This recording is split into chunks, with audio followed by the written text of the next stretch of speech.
ইন্দুবালা হ্যাঁ না কিছুই বলেনি। তাদের খুলনার বাড়িতে অতিথিরা কোনো দিনও না খেয়ে যায়নি।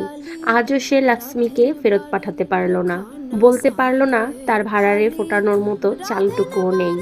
লক্ষ্মীর ছাপিতে এক আনাও নেই যে সে তার দৌড়ে আসা লক্ষ্মীকে মুড়ি কিনে খাওয়াতে পারে। সাত পাঁচ না ভেবে একটু কোণঠা নিয়েই সে লক্ষ্মীর দেওয়া টাকাটা আঁচলে বাঁধলো। উনুনে চাপালো এক হাঁড়ি জল। ছোট মেয়েকে দোতলার ঘরে ঘুম পাড়িয়ে এসে বড় ছেলে প্রদীপকে পাঠালো সামনের মুদিখানার দোকানে। খিড়কির দরজা খুলে নিজেই বাড়ির পেছন দিকের বাগান থেকে নিয়ে এলো সবে কচি পাতা আসা কুমড়ো শাক, গাছের পাকা লঙ্কা।